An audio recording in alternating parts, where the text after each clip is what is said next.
नमस्कार दोस्तों। कभी आपने महसूस किया है कि हमारे भीतर हर वक्त कोई न कोई बात चलती रहती है, जैसे किसी ने मन के अंदर रेडियो ऑन कर दिया हो, जो कभी बंद ही नहीं होता। विचारों की बाढ़, कभी बीते हुए कल की चिंता, कभी आने वाले कल की फिक्र। हम हंसते हैं, बोलते हैं, काम करते हैं, लेकिन भीतर एक लगातार शोर चलता रहता है और उसी शोर में हमारी शांति, हमारी सच्ची खुशी और हमारा असली अस्तित्व कहीं खो जाता है। ओशो की किताब learning to silence the mind इसी शोर के पार जाने की बात करती है। वो जगह जहां कोई हलचल नहीं, कोई डर नहीं, बस गहरा मौन है। एक ऐसा मौन जो खाली नहीं बल्कि जीवन से भरा है। ओशो कहते हैं, मन को शांत करने की कोशिश मत करो, उसे समझो, क्योंकि मन कोई दुश्मन नहीं, बस एक बहुत ऊर्जावान यंत्र है जो हमने कभी सही ढंग से इस्तेमाल करना सीखा ही नहीं। हम सोचते हैं कि मन को बंद कर देना ही ध्यान है, लेकिन ओशो के मुताबिक ध्यान का अर्थ है जागरूकता। सोचिए, अगर आप अपने विचारों को आते जाते बस देखना शुरू कर दें, बिना उन्हें पकड़ने या रोकने की कोशिश किए, तो क्या होगा? धीरे धीरे विचारों की गति धीमी पड़ने लगेगी और जब विचार रुकते हैं तभी मौन जन्म लेता है। ये किताब हमें सिखाती है कि मौन किसी पहाड़ पर जाकर पाने की चीज नहीं, बल्कि हमारे भीतर पहले से मौजूद है, बस हम उसके ऊपर जमा धूल को हटाना भूल गए हैं। ओशो के शब्दों में मौन को पाने का मतलब है अपने असली स्वरूप को पहचानना, क्योंकि जब मन शांत होता है तब आत्मा बोलती है और वही आवाज हमारी सच्ची दिशा होती है। किताब का हर अध्याय हमें एक नई परत दिखाता है। पहले यह बताता है कि मौन क्या है, फिर सिखाता है कि कैसे हम धीरे धीरे उसे अपने जीवन में ला सकते हैं। ओशो किसी धार्मिक या पारंपरिक तरीके से नहीं सिखाते, वो बात करते हैं बहुत सहज, बहुत मानवीय तरीके से। वो कहते हैं, मौन कोई साधना नहीं, एक समझ है। उनका मानना है कि जब हम खुद से, अपने विचारों से, अपने डर से मित्रता कर लेते हैं तो मौन खुद चलकर हमारे पास आता है। ये किताब हमें खुद से दोस्ती करना सिखाती है। तो अगर आप कभी ये महसूस करते हैं कि आपके दिमाग में बहुत कुछ चल रहा है, एक पल भी सुकून नहीं मिलता, तो ये किताब जैसे आपसे ही बात करती है। ये कहती है, थोड़ा रुकिए, गहरी सांस लीजिए और अपने भीतर झांकिए। वहां कोई और नहीं है, बस आप है और आपकी शांति। मुझे याद है जब मैंने पहली बार ओशो को सुना था, उन्होंने कहा था, जिस क्षण तुम भीतर पूरी तरह शांत हो जाते हो, उसी क्षण परमात्मा तुम्हारे भीतर उतर आता है। और सच कहूं, यह किताब उसी अनुभव की तरफ धीरे धीरे हमें ले जाती है। ये कोई ध्यान करने की तकनीक नहीं है, बल्कि ये जीने की कला है। कैसे हर परिस्थिति में शांति बनाए रखी जाए, कैसे खुद को सुनना सीखा जाए और कैसे उस जगह पहुंचा जाए जहां कोई विचार नहीं, बस उपस्थिति है। तो दोस्तों, इस खूबसूरत यात्रा की शुरुआत यहीं से होती है, जहां हम मौन को समझना शुरू करते हैं, उसे खोजने की कोशिश नहीं करते। अध्याय 1, मौन की खोज। कभी आप किसी पहाड़ की चोटी पर गए हों। वहां की हवा ठंडी होती है, पर जो सबसे खूबसूरत चीज महसूस होती है वो है मौन। चारों तरफ सिर्फ सन्नाटा, कोई आवाज नहीं, बस हवा का बहाव, पत्तों की सरसराहट और भीतर की एक अनजानी शांति। वो पल ऐसा होता है जैसे जिंदगी कुछ कह नहीं रही, बस आपको महसूस कर रही है। ओशो कहते हैं, यही है मौन की खोज की शुरुआत।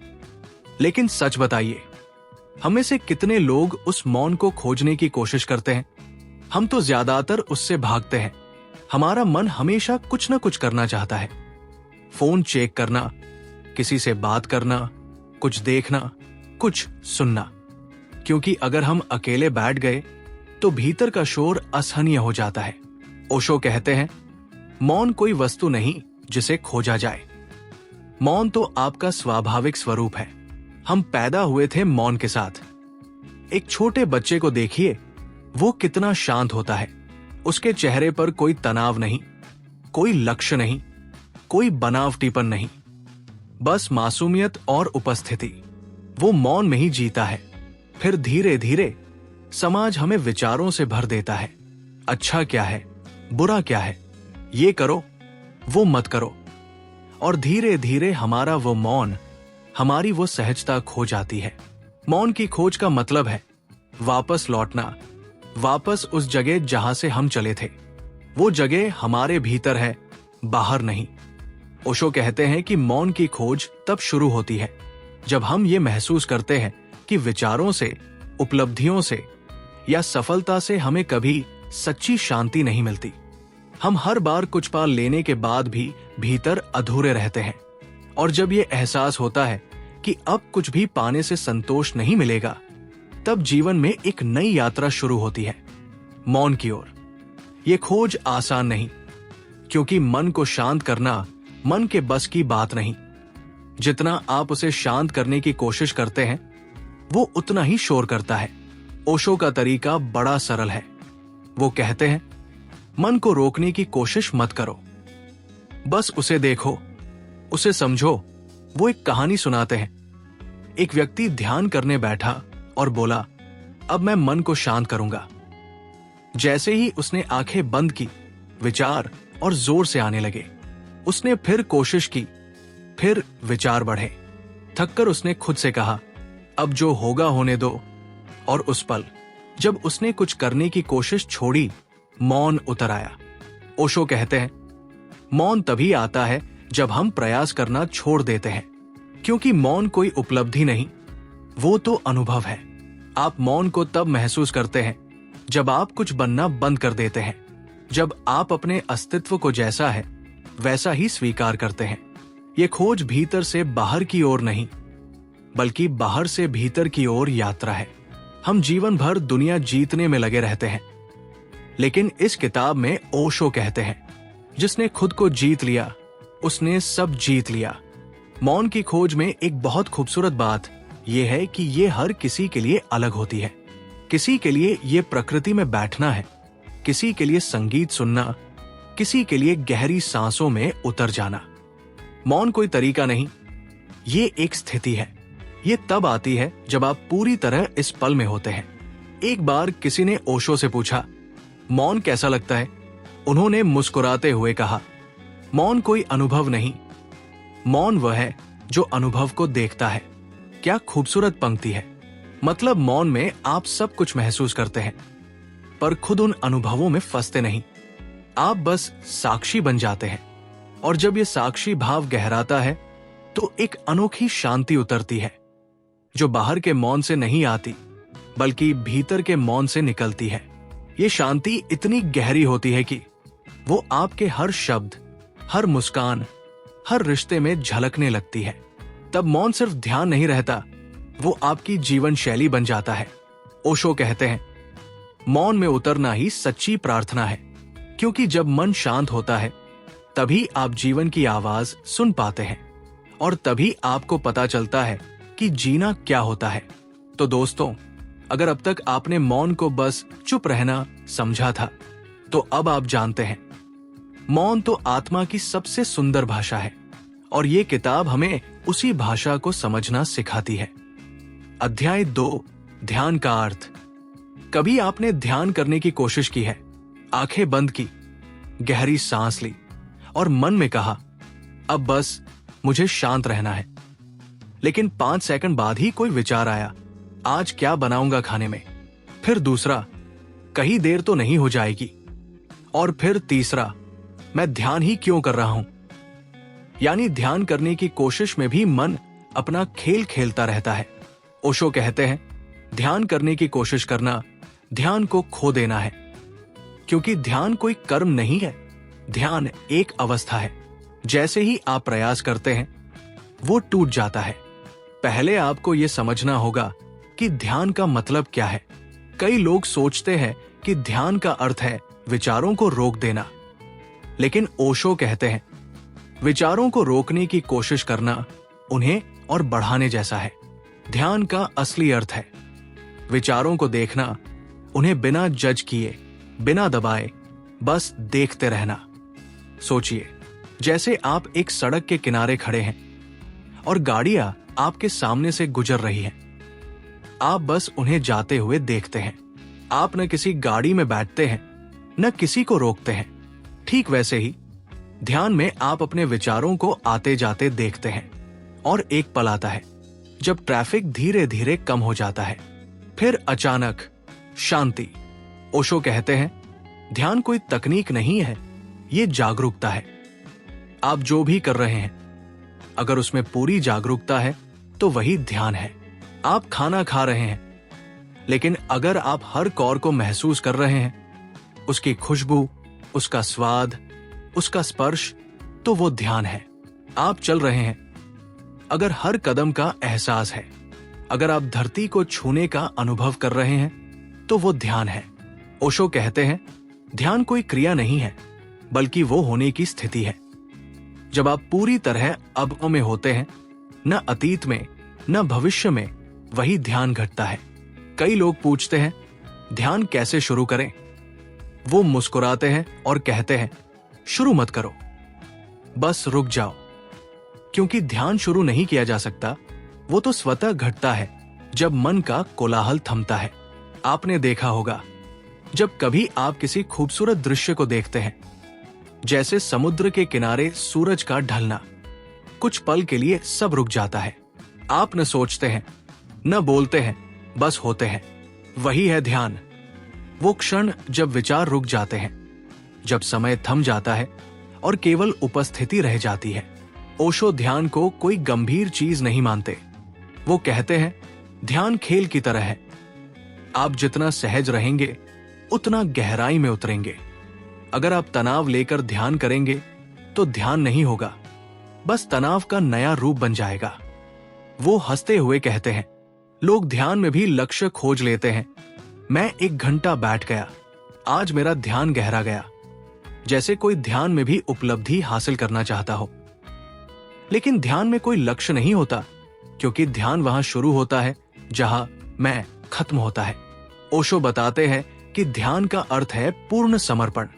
जब आप भीतर से कहते हैं, मैं कुछ नहीं करूंगा, बस जो है उसे देखूंगा, तब आप उस मौन के करीब पहुंचने लगते हैं, जिसका जिक्र उन्होंने पिछले अध्याय में किया था। वो कहते हैं, ध्यान में बैठने से ज्यादा जरूरी है ध्यान को अपने जीवन में उतारना। अगर आप सड़क पर चल रहे हैं और सजग हैं, अगर आप बात कर रहे हैं और भीतर स्थिर हैं, तो वही ध्यान है। एक बार किसी ने ओशो से पूछा, आपका ध्यान किस तरह का है? ओशो ने मुस्कुराकर कहा, मेरा ध्यान तो हर क्षण है। मैं बोल रहा हूं, फिर भी मौन में हूं। मैं चल रहा हूं, फिर भी स्थिर हूं। ये बात सुनकर व्यक्ति चुप हो गया, क्योंकि उसे समझ में आया कि ध्यान कोई एक्सरसाइज नहीं, ये तो जीवन जीने की कला है। ओशो के अनुसार ध्यान में 3 चरण हैं। पहला, सजगता, यानी हर चीज को देखना जैसे कोई दर्शक। दूसरा, स्वीकार, जो भी हो रहा है उसे बिना विरोध स्वीकार करना। और तीसरा, समर्पण, जहां देखने वाला भी मिट जाता है, बस अस्तित्व रह जाता है। जब ये तीसरा चरण आता है, तब ध्यान नहीं किया जाता, बल्कि ध्यान अपने आप हो जाता है। आप और ध्यान दोनों एक हो जाते हैं, और यहीं से मौन की सच्ची यात्रा शुरू होती है। तो दोस्तों, ध्यान का अर्थ अब आपको थोड़ा अलग लगाना। ये कोई कठिन साधना नहीं है, बल्कि जीवन को पूरी सजगता से जीने का नाम है। हर सांस में, हर क्षण में, हर मुलाकात में ध्यान छिपा है। बस उसे महसूस करना सीखना है। अध्याय 3, मन की चालाकी। क्या आपने कभी अपने मन की चालाकी पकड़ी है? वो कितना चालाक है। कभी आपको भविष्य की चिंता में फंसा देता है, तो कभी बीते हुए कल के पछतावे में। कभी कहता है, जब मैं सफल हो जाऊंगा तब खुश रहूंगा, और जब आप सफल हो जाते हैं तो फिर कहता है, थोड़ा और आगे बढ़ना है, अभी नहीं। ओशो कहते हैं, मन कभी आपको अब में नहीं रहने देगा, क्योंकि अगर आप अब में पहुंच गए तो मन का अस्तित्व ही खत्म हो जाएगा। मन की पूरी ताकत इसी में है कि वो आपको या तो अतीत में उलझाए रखे या भविष्य में दौड़ाता रहे। वो आपको कभी इस पल में स्थिर नहीं रहने देता। और यही उसकी सबसे बड़ी चाल है। ओशो मन को कोई दुश्मन नहीं मानते। वो कहते हैं मन एक बेहतरीन नौकर है, लेकिन जब वो मालिक बन जाता है तो विनाश तय है। मन का काम है विचार पैदा करना, योजनाएं बनाना, लेकिन जब हम खुद को उसी विचारों से जोड़ लेते हैं तब वही मन हमारी जेल बन जाता है। सोचिए, अगर आपसे कोई कहे कि 5 मिनट तक किसी भी विचार को मत आने देना, क्या होगा? आप तुरंत सोचने लगेंगे, मुझे नहीं सोचना चाहिए।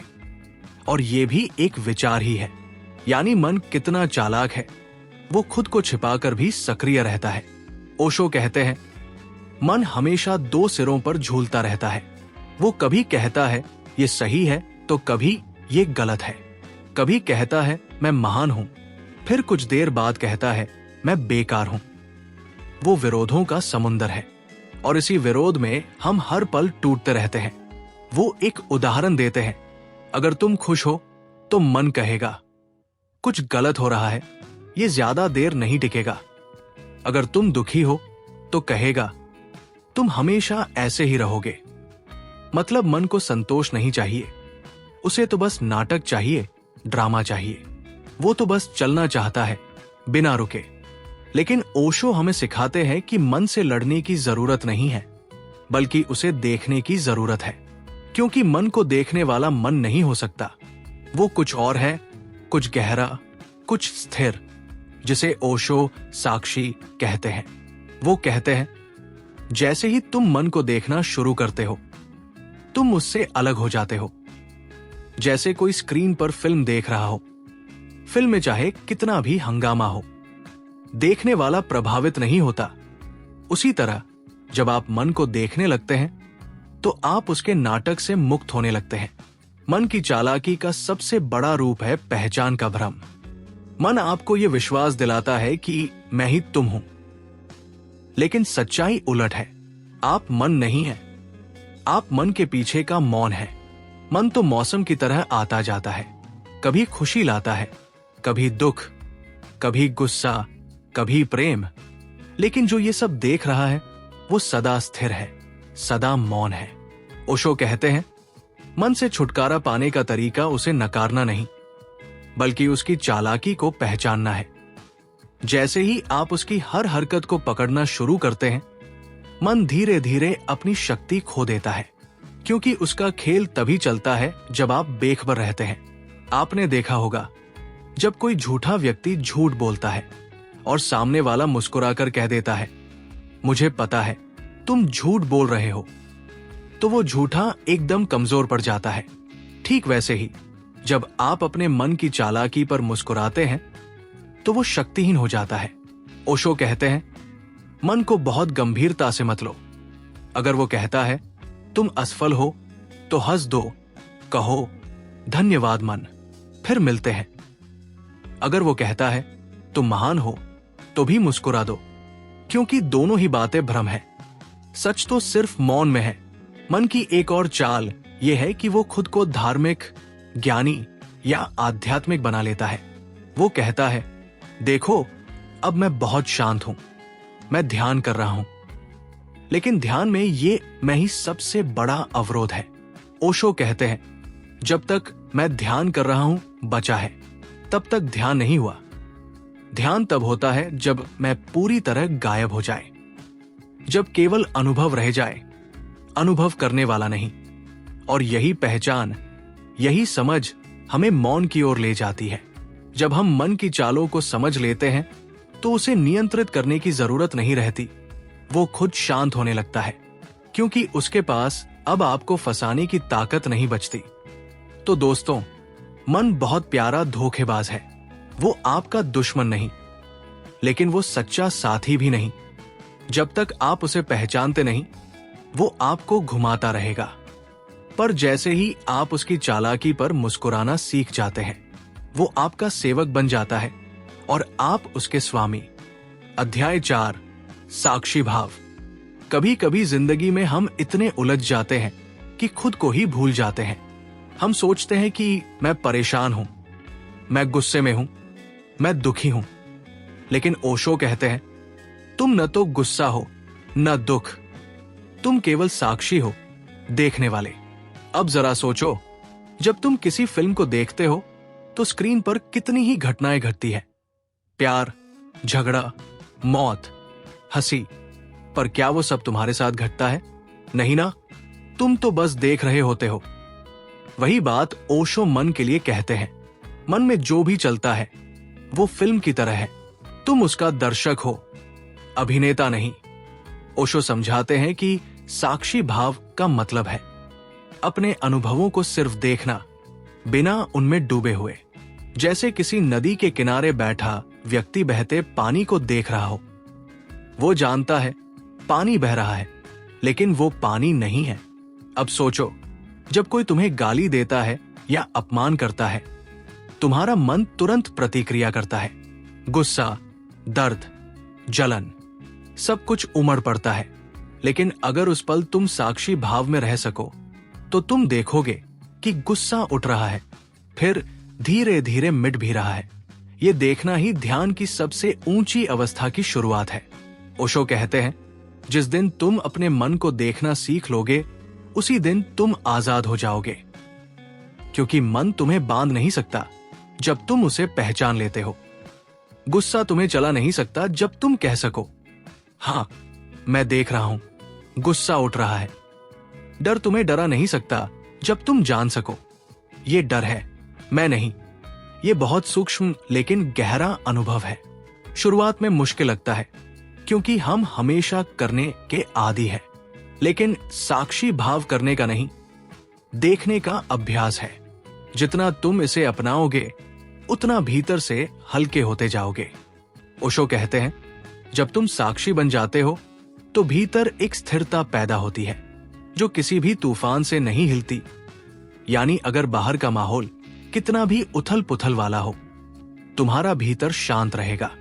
वो शांति, वो मौन, वही तुम्हारा असली स्वरूप है।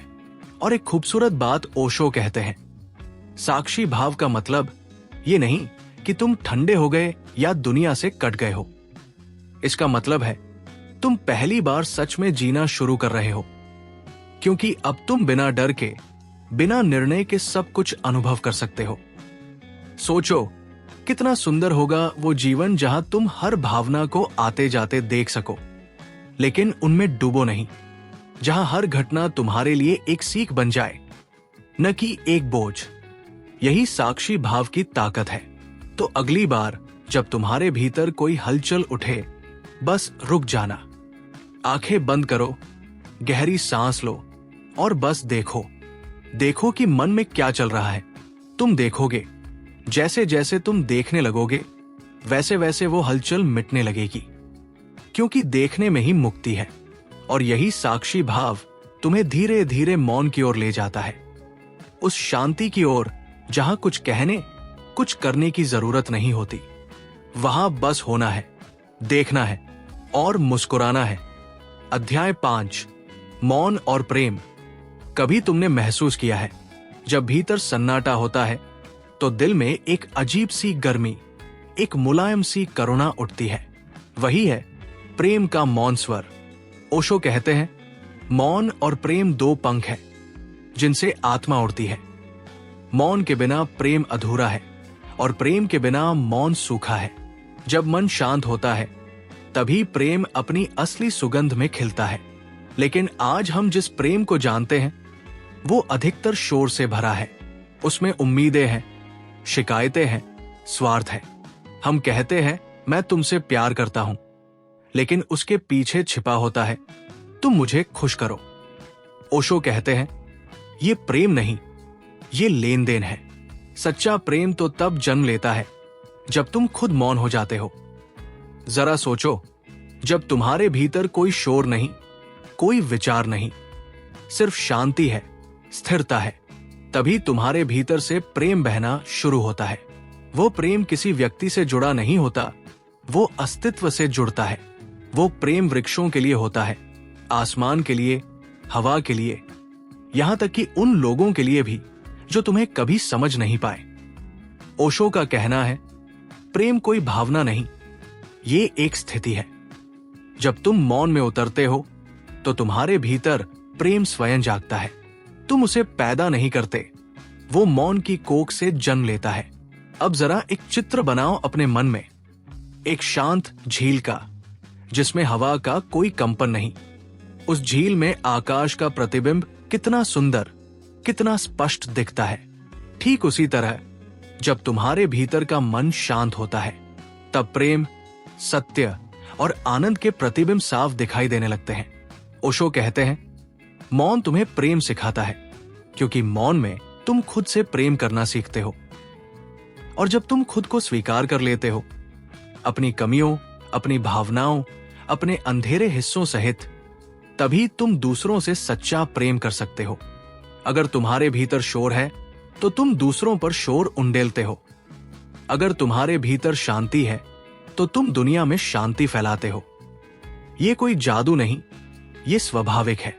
ओशो हमें याद दिलाते हैं, प्रेम करना कोई प्रयास नहीं, ये एक उपस्थिति है। बस मौन में रहो और प्रेम अपने आप तुम्हारे चारों ओर फैल जाएगा। फूल की तरह जो कुछ नहीं करता, बस खिलता है और उसकी खुशबू अपने आप फैल जाती है। प्रेम और मौन दोनों एक ही सिक्के के दो पहलू हैं। मौन भीतर की यात्रा है, प्रेम उस यात्रा का प्रसाद। जब तुम मौन हो जाते हो तो तुम्हारा अस्तित्व प्रेम बन जाता है। तुम्हारे हर स्पर्श, हर शब्द, हर नजर से प्रेम झरने लगता है। ये प्रेम किसी को पकड़ने वाला नहीं, बल्कि मुक्त करने वाला होता है। ओशो कहते हैं, अगर तुम्हारा प्रेम तुम्हें स्वतंत्र नहीं करता तो वो प्रेम नहीं है, वो एक खूबसूरत कैद है। सच्चा प्रेम तब होता है जब दो मौन आत्माएं मिलती हैं, बिना किसी अपेक्षा के, बिना किसी डर के। वहां कोई शब्द नहीं, कोई दावा नहीं, सिर्फ उपस्थिति होती है, बस साथ होना।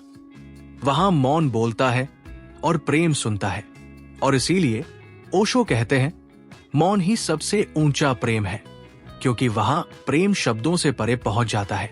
अब जरा खुद से पूछो, क्या तुम्हारा प्रेम शोर से भरा है या मौन से निकला हुआ है? अगर तुम्हारा प्रेम मौन से जन्मा है तो वो हमेशा रहेगा, चाहे परिस्थितियां कुछ भी हों। मौन और प्रेम, यही आत्मा का संगीत है। जब तुम इन दोनों के बीच संतुलन पा लेते हो, तब जीवन एक नृत्य बन जाता है, जहां हर कदम में शांति है और हर सांस में प्रेम।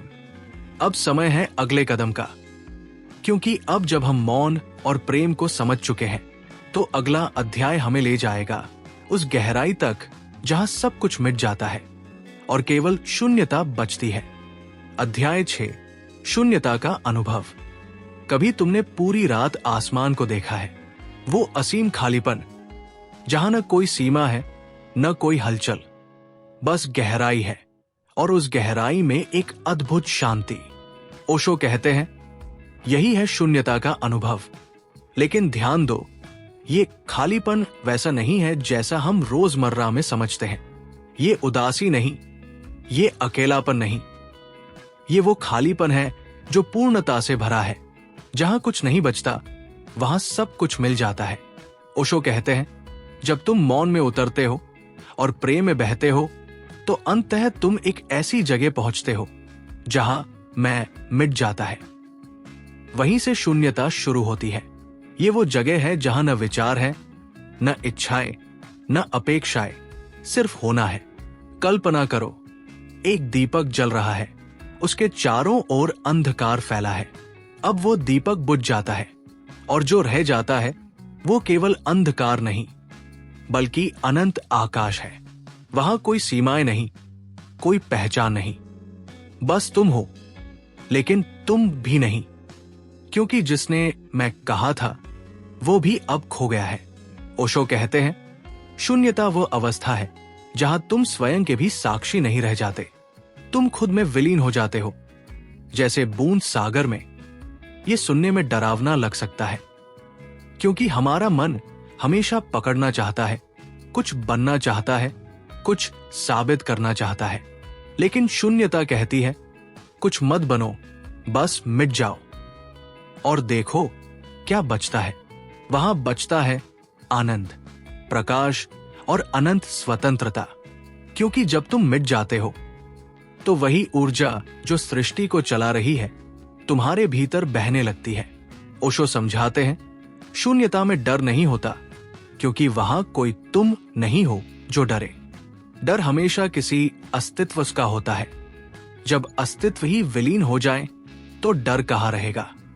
इसीलिए बुद्ध ने इसे कहा निर्वाण, अर्थात वह स्थिति जहां तुम हो भी नहीं, फिर भी सब कुछ तुमसे होकर गुजरता है।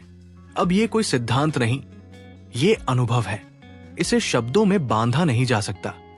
तुम इसे केवल जी सकते हो जब तुम ध्यान में गहराई तक उतरते हो, जब विचारों की परतें गिर जाती है, जब मन की दीवारें टूट जाती हैं, तब अचानक कुछ घटता है, एक मौन विस्फोट, और तुम गायब हो जाते हो। पर आश्चर्य यह है कि तुम्हारे गायब होने के बाद जो बचता है वो पहले से कहीं ज्यादा जीवंत है, कहीं ज्यादा स्पष्ट है। तुम पाते हो कि तुम सब में हो, पेड़ों में, हवाओं में, आसमान में, हर धड़कन में, हर मुस्कान में। यही शून्यता का अनुभव है, जहां मैं मिट जाता है और अस्तित्व बोलने लगता है, जहां जीवन अब तुम्हारे लिए नहीं बल्कि तुम जीवन के लिए जीने लगते हो। ओशो कहते हैं, जब तुम शून्य हो जाते हो तभी तुम सब कुछ बन जाते हो। यह है अंतिम रहस्य। तुम्हारा ना होना ही असली होना है।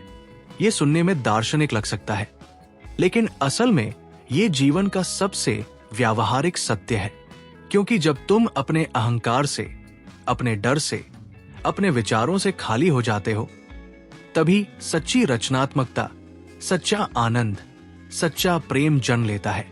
शून्यता का अनुभव तुम्हें किसी पहाड़ की गुफा में नहीं बल्कि तुम्हारे अंदर मिलेगा, जब तुम अपने भीतर के कोलाहल से ऊपर उठ जाओगे। और तब तुम्हें महसूस होगा कि जीवन कभी तुम्हारे खिलाफ नहीं था। तुम ही उस जीवन के बीच में अपने विचारों की दीवारें खड़ी कर रहे थे। जब दीवारें गिर जाती है तो केवल आकाश बचता है। वही आकाश, वही शून्यता, और वही तुम्हारा सच्चा घर। अध्याय 7, मौन का अभ्यास। जब ओशो मौन की बात करते हैं तो वो किसी कल्पना की नहीं बल्कि एक जीने की कला की बात करते हैं। मौन कोई भागना नहीं है, ये तो जीवन को पूरे होश में जीने की कला है। ओशो कहते हैं, मौन कोई लक्ष्य नहीं बल्कि एक प्रक्रिया है। जैसे फूल धीरे धीरे खिलता है, वैसे ही मौन भी धीरे धीरे तुम्हारे भीतर खिलता है। अब सवाल उठता है, इस मौन को कैसे साधे? कैसे उस गहराई में उतरे जहां मन शांत हो, विचार थम जाए और भीतर से एक नई ऊर्जा का जन्म हो? ओशो कहते हैं, शुरुआत बहुत सरल है, बस देखना शुरू करो। सुबह उठो और कुछ मत करो, बस बैठो, अपनी सांस को देखो। कोई बदलने की कोशिश मत करो। सांस भीतर जा रही है, बाहर आ रही है, बस उसे देखते रहो। धीरे धीरे तुम्हें एहसास होगा कि तुम सांस नहीं ले रहे, सांस खुद चल रही है, तुम सिर्फ साक्षी हो। यही है मौन का पहला कदम, साक्षी भाव में जीना। ओशो ध्यान की अनेक विधियां बताते हैं, लेकिन उनका सार यही है कि तुम अपने भीतर के दर्शक को जगाओ, वो जो न कुछ करता है, न निर्णय लेता है, बस देखता है। और फिर कहते हैं, धीरे धीरे देखना शुरू करो कि मन में क्या चल रहा है।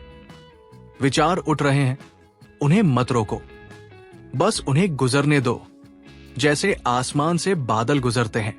तुम आसमान बन जाओ, बादल नहीं। ये सुनने में आसान लगता है, पर जब तुम सच में अभ्यास करते हो तो समझ में आता है कि मन कितना चालाक है। वो बार बार तुम्हें खींच लेता है, बीते कल में, आने वाले कल में या किसी कल्पना में। लेकिन जब भी मन भटके, बस मुस्कुरा देना। अपने आप से कहो, अरे मैं फिर से खो गया, और फिर से वापस आ जाओ, इस पल में, इस सांस में। यही ओशो का तरीका है, बिना संघर्ष के ध्यान। क्योंकि वे कहते हैं, संघर्ष कभी शांति नहीं ला सकता, शांति तो समर्पण से आती है। ओशो एक और बात सिखाते हैं, मौन का अभ्यास सिर्फ बैठकर ध्यान करने से नहीं होता, बल्कि ये तो हर पल का ध्यान है। चलते समय देखो कि कदम कैसे उठ रहे हैं, खाते समय महसूस करो कि स्वाद कैसा है। बोलते समय सुनो कि तुम क्या कह रहे हो। हर क्रिया में होश लाओ, तो वही तुम्हारा ध्यान बन जाता है और धीरे धीरे तुम्हें महसूस होगा कि तुम्हारे भीतर एक गहरी शांति बसने लगी है। अब बाहरी हलचल तुम्हें प्रभावित नहीं करती। किसी की निंदा, किसी का गुस्सा, किसी की राय, सब बस लहरें हैं और तुम सागर। ओशो कहते हैं, जब तुम मौन में जीना सीख जाते हो तो दुनिया वैसी ही रहती है, लेकिन तुम्हारा अनुभव पूरी तरह बदल जाता है। अब तुम प्रतिक्रिया नहीं करते, बल्कि उत्तर देते हो, और वो भी करुणा से, क्योंकि मौन व्यक्ति के भीतर से प्रेम स्वतः बहता है। मौन का अभ्यास कोई दिन या हफ्ते का काम नहीं, ये तो एक जीवन शैली है। थोड़ा थोड़ा हर दिन, कभी ध्यान में बैठो, कभी बस शांति से चलो, कभी संगीत सुनो बिना सोचे, कभी खुद को प्रकृति में खो जाने दो। धीरे धीरे ये मौन तुम्हारे भीतर स्थायी हो जाएगा, जैसे एक पृष्ठभूमि संगीत जो हर स्थिति में तुम्हारे भीतर बजता रहता है। और जब ये मौन स्थायी हो जाता है तो वही तुम्हें मुक्त जीवन की ओर ले जाता है। यही है ओशो की साधना। मौन को अपने जीवन का हिस्सा बनाओ। ना भागो, ना खोजो, बस हर पल में मौजूद रहो और देखो कैसे मौन तुम्हें भीतर से बदलने लगता है। अब जब तुम इस मौन को समझ चुके हो, अगला और अंतिम अध्याय तुम्हें ले जाएगा उस स्थिति तक जहां ये मौन तुम्हारे जीवन का स्वभाव बन जाता है। एक मुक्त जीवन। अध्याय 8, मुक्त जीवन। कभी तुमने सोचा है, अगर जिंदगी में न कोई डर हो, न कोई चाहत, न कोई ऐसा होना चाहिए का दबाव, तो कैसी होगी वो जिंदगी? ओशो कहते हैं, वही है मुक्त जीवन। मुक्त जीवन का अर्थ है ऐसा जीवन जहां तुम भीतर से आजाद हो, जहां तुम्हारे निर्णय समाज, धर्म, परिवार या परंपराओं के दबाव से नहीं, बल्कि तुम्हारी आत्मा की सच्चाई से निकलते हैं। जहां तुम किसी ढांचे में फिट होने की कोशिश नहीं करते, क्योंकि अब तुम्हें एहसास हो चुका है कि तुम स्वयं ही वो अस्तित्व हो जिससे सब ढांचे बने हैं। ओशो कहते हैं, मुक्ति कोई लक्ष्य नहीं, ये तुम्हारा स्वभाव है, बस भूल गए हो। हमने अपने चारों ओर इतने नकली आवरण बना लिए हैं। मैं कौन हूं? लोग क्या कहेंगे? ये ठीक है या गलत है? कि असली मैं कहीं पीछे छिप गया है। और जब ध्यान, मौन और साक्षी भाव से ये परतें गिरती है, तो जो उभरता है वही है मुक्त जीवन।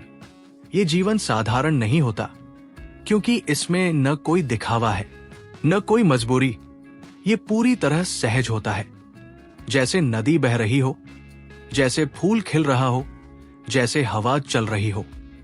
तुम भी वैसा ही बहते हो, हर पल को वैसे ही स्वीकार करते हो जैसा वह है।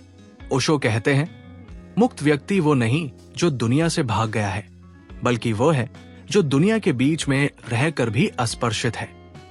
उसका भीतर इतना शांत, इतना भरा हुआ होता है कि बाहरी तूफान भी उसकी आत्मा तक नहीं पहुंच सकते। और यहां एक अद्भुत बात घटती है, जब तुम भीतर से मुक्त हो जाते हो तो तुम्हारे आसपास के लोग भी उस स्वतंत्रता को महसूस करने लगते हैं, क्योंकि आजादी संक्रामक होती है। तुम्हारा मौन, तुम्हारा साक्षी भाव, तुम्हारा प्रेम, सब दूसरों के भीतर भी परिवर्तन की चिंगारी बन जाता है। अब तुम दूसरों को सुधारने की कोशिश नहीं करते, क्योंकि तुम्हें समझ में आ जाता है हर व्यक्ति अपनी यात्रा पर है। तुम बस अपनी रोशनी बन जाते हो। और यही सबसे बड़ी सेवा है, दूसरों को ये एहसास दिलाना कि वे भी स्वतंत्र हो सकते हैं। ओशो के शब्दों में मुक्त जीवन का अर्थ है जीना बिना भय के, प्रेम करना बिना शर्त के, और रहना बिना किसी उद्देश्य के।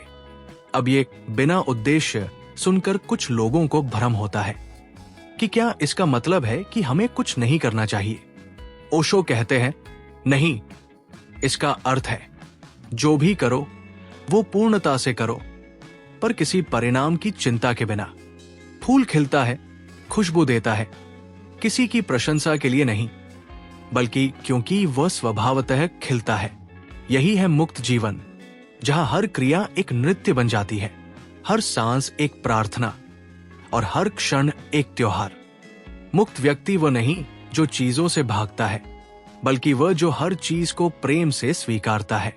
वो कहता है, हाँ, ये पल भी अच्छा है, ये अनुभव भी जरूरी है, क्योंकि अब उसे जीवन के विरोध में नहीं, बल्कि उसके साथ बहना आ गया है।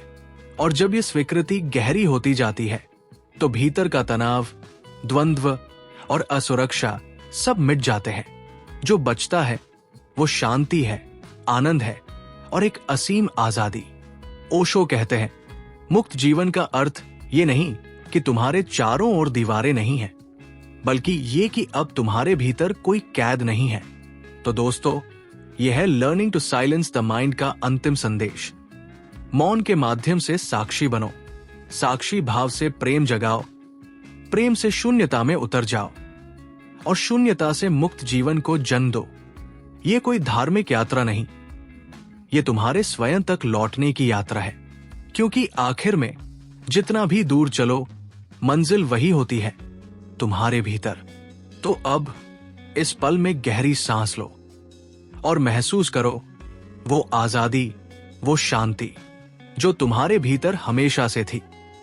यही है मुक्त जीवन का अनुभव।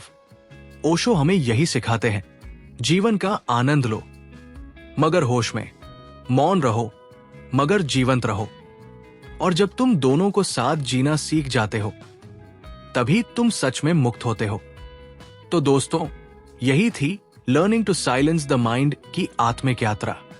अगर यह कहानी तुम्हारे दिल को छू गई हो, तो इसे अपने जीवन में उतारना मत भूलो, क्योंकि ज्ञान तभी सार्थक होता है जब वो तुम्हारे जीने के तरीके में उतर जाए। ये ऑडियो बुक आपको कैसी लगी? कमेंट में अपनी राय जरूर दीजिए। वीडियो को लाइक, दोस्तों के साथ शेयर और चैनल को सब्सक्राइब करना बिल्कुल मत भूलिए। मिलते हैं एक नए ऑडियो बुक के साथ। धन्यवाद।